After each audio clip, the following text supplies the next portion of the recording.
11 лица од Скопскиот центар за социјална работа кривично ќе одговараат за случајот со 13-годишното девојче од домот 25 мај, кое со месеци било сексуално злоставувано. Во пријавата од Министерството за труд и социјал се товарат за несовесно работење во служба и за запуштање на малолетно лице, и тоа почнувајќи од 2012 година, кога девојчето станало штитеник на државата. За сега нема информација од надлежните дали ќе има кривична пријава и за вработени во домот.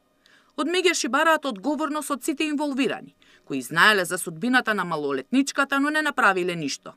Јас очекувам на вистина, ние како меѓаши исто така и целата јавност очекува да има конкретна побаране, конкретно кривичен акт за оние што биле директно инволвирани во развојот на тоа дете.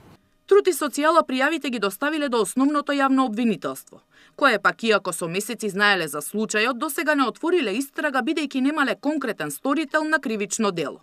Невладините бараат надлежните многу посериозно да гледаат на овие случаи и пријави, имајќи во предвид дека станува збор за ранлива категорија. Не можеме да мижиме и да замижуваме да ги поминуваме така работите кои што се горливи. Значи, тоа е една група ранлива на деца кои што се оставени сами на себе заради их случаи, одземено родителско право, доаѓаат во дом и наместо во домот да им биде вистински дом, тој представува некоја куќа на стравот на ужасот, што е многу страшно сето тоа.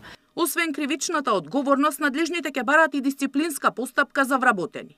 Од страна на инспекторите се поднесени 12 иницијативи за покренување дисциплинска постапка против стручни лица, согласно Законот за работни односи.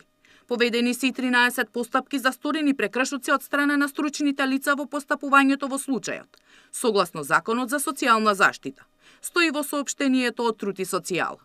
Случајот со девојчето го обелодени Европскиот центар за права на ромите, кои исто така поднеле пријава до обвинителството против сите инволвирани. По сексуалната злоупотреба, малолетничката пред една недела била принудена да абортира.